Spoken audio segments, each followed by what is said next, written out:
ಚಿಕ್ಕಬಳ್ಳಾಪುರ ಜಿಲ್ಲೆಯ ಚಿಂತಾಮಣಿ ನಗರದ ಅಂಜನಿ ಬಡಾವಣೆ Prabhakar layout more super market ಎದುರುಗಡೆ ಇರುವ ಎನ್ಎನ್ಕೆ ಬಿಲ್ಡಿಂಗ್ 2ನೇ ಮಹಡಿಯಲ್ಲಿ ಜೆಪಿ ಅಕಾಡೆಮಿ ಎಂಬ ಹೆಸರಿನಲ್ಲಿ ಸರ್ಕಾರದಿಂದ ಯಾವುದೇ ಅಧಿಕೃತ ಮಾನ್ಯತೆಯನ್ನೇ ಪಡೆಯದೆ ಶಿಕ್ಷಣ ಇಲಾಖೆಯ ವತಿಯಿಂದಲೂ ಅನುಮತಿಯನ್ನ ಪಡೆಯದೆ ಪಿಯು ಕಾಲೇಜನ್ನು ನಡೆಸಲಾಗುತ್ತಿದೆ.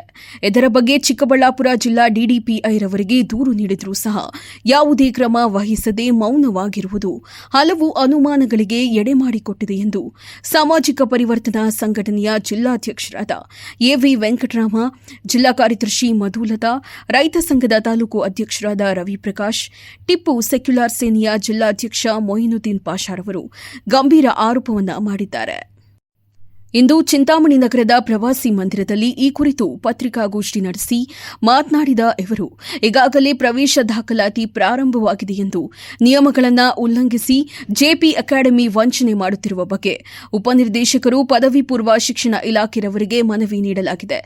ಆದರೆ ಇದುವರೆಗೂ ಯಾವುದೇ ರೀತಿಯ ಕ್ರಮ ಜರುಗಿಸದೆ ನಿರ್ಲಕ್ಷ್ಯ ವಹಿಸಿದ್ದಾರೆ ಎಂದು ಹೇಳಿದ ಅವರು, ನಾವು ಕಚೇರಿಯಲ್ಲಿ ಬಂದು ಖುದ್ದಾಗಿ ವಿಚಾರಿಸಲಾಗಿ ಅಕ್ರಮವಾಗಿ ನಡೆಸುತ್ತಿರುವ ಜೆಪಿ ಅಕಾಡೆಮಿ ಶಿಕ್ಷಣ ಸಂಸ್ಥೆಗೆ ಮೌಖಿಕವಾಗಿ ಎಚ್ಚರಿಕೆ ನೀಡಲಾಗಿದೆ ಎಂದು ಉಪನಿರ್ದೇಶಕರು ಹಾರಿಕೆಯ ಉತ್ತರ ನೀಡಿದ್ದಾರೆ. ಇವರ ನಡೆಯಿಂದ ಪದವಿ ಪೂರ್ವ ಶಿಕ್ಷಣ ಇಲಾಖೆಯ ಅಧಿಕಾರಿಗಳ ಮೇಲೆ ಅನುಮಾನ ಉಂಟಾಗಿದೆ.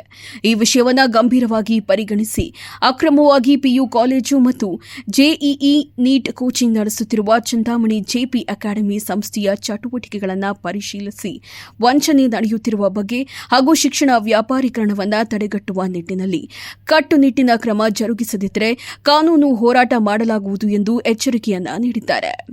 ರವಿಪ್ರಕಾಶ್ ಅಂತ ರೈತ ಸಂಘ ತಾಲೂಕು ಅಧ್ಯಕ್ಷರು, ಶಿಡ್ಲಘಟ್ಟ, ಪುಟ್ಟಣೆಬಣ. 15 ವರ್ಷದಿಂದ ನಾನು ರೈತ ಸಂಘದಲ್ಲಿ ಕೆಲಸ ಮಾಡ್ತೇನೆ. ಪತ್ರಿಕಾ ಮಾಧ್ಯಮದ ಚಿಂತಾಮಣಿ ತಾಲೂಕು ಎಲ್ಲ ಪತ್ರಿಕಾ ಹಾಗೂ ದೃಶ್ಯ ಮಾಧ್ಯಮದ ಸ್ನೇಹಿತರಿಗೆ ಸ್ವಾಗತವನ್ನು ಬಯಸ್ತಾ, ಏನಿವತ್ತು ಸಮಾಜ ಪರಿವರ್ತನೆ ಸಂಘಟನೆ ಇವತ್ತು ಈ ಒಂದು ಹೋರಾಟವನ್ನು ಕೈಗೆತ್ತಿಕೊಂಡಿದ್ದಾರೆ. ಇದರ ವಿಚಾರವಾಗಿ ನಾವು ಕೂಡ ಬೆಂಬಲವನ್ನು ಕೊಟ್ಟಿದ್ದೀವಿ. ಏನಪ್ಪ ಅಂದರೆ, ಈಗಾಗಲೇ ನಾವು 2-3 ಕಡೆ ಎಲ್ಲ ಅಧಿಕಾರಿಗಳನ್ನು ನಾವು ಭೇಟಿ ಮಾಡಿದ್ದೀವಿ. ಡಿ.ಡಿ.ಓರ್ನ ಮಾತಾಡಿದಾಗ ಅವ್ರಿಗೆ ಮಾತನಾಡಬೇಕಾದ್ರೆ ಬಾಯಿ ಒಣಗೋಯ್ತು, ಸರಿಯಾಗಿ ಮಾತನಾಡೋಕೆ ಕೂಡ ಆಗಲಿಲ್ಲ ಅವರು.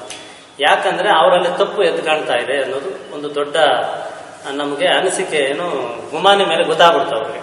ಆಮೇಲೆ ಜಿಲ್ಲಾಧಿಕಾರಿಗಳ ಹತ್ರ ಹೋದಾಗ ಜಿಲ್ಲಾಧಿಕಾರಿಗಳು ಮೌಖಿಕವಾಗಿ, ನೀವು ಹೇಳಿದ ಪ್ರಶ್ನೆಗೆ ನಾನು ಮೊದಲು ಉತ್ತರ ಕೊಟ್ಬಿಡ್ತೀನಿ, ಮೌಖಿಕವಾಗಿ ಫೋನ್ ಕರೆಯಲ್ಲಿ ನಾವು ಅರ್ಜಿ ಕೊಟ್ಟರು ಕೂಡ ಡಿಡಿಪಿ ಅವ್ರನ್ನೇ ಮಾತನಾಡಿ, ನೋಡಿ ಯಾವುದೇ ಕಾರಣಕ್ಕೂ ಇದರಲ್ಲಿ ಇದು ಮಾಡಿಕೊಡ್ದು, ನೀವು ಆದಷ್ಟು ಬೇಗನೆ ಅದೇನು ನಿಮಗೆ ಅವ್ರಿಗೆ ಮಾಹಿತಿ ಕೊಟ್ಟಿಲ್ಲ ಅಂತ ಹೇಳ್ಬಿಟ್ರು ಅವರು ನೇರವಾಗಿ ಡಿ ಸಿ ಅವ್ರಿಗೆ. ಏನು ನಮ್ಮ ಹತ್ರ ಯಾವುದೇ ಅವರು ಪರವಾನಗಿ ತಗೊಂಡಿಲ್ಲ ಅಂದಮೇಲೆ ನೀವು ಯಾಕೆ ಸುಮ್ಮನೆ ಕೂತಿದ್ದೀರಿ, ಹೋಗೋ ಆದಷ್ಟು ಅದನ್ನ ಬೇಗ ಹೋಗಿ ಸೀಸ್ ಮಾಡಿ ಆ ಕಾಲೇಜನ್ನು ಅಂತ ಡೈರೆಕ್ಷನ್ ಕೊಟ್ಟಿದ್ದಾರೆ.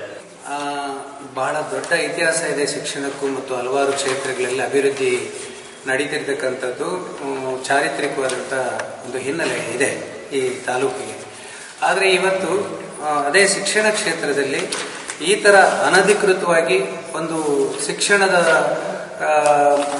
ಸ್ಟೂಡೆಂಟ್ಸ್ಗೆ ಮತ್ತು ಪೇರೆಂಟ್ಸ್ಗೆ ಸಂಬಂಧಪಟ್ಟಂತೆ ಒಂದು ಫ್ರಾಡ್ ಮಾಡುವಂಥ ಮಟ್ಟಕ್ಕೆ ಇಳಿದಿದೆ ಅಂತ ಹೇಳಿದರೆ ಇವತ್ತು ತುಂಬಾನೇ ಹದಗೆಟ್ಟಿದೆ ಅನ್ನುವಂಥದ್ದು ಅರ್ಥ ಆಗುತ್ತೆ ಎಲ್ರಿಗೂ ಕೂಡ.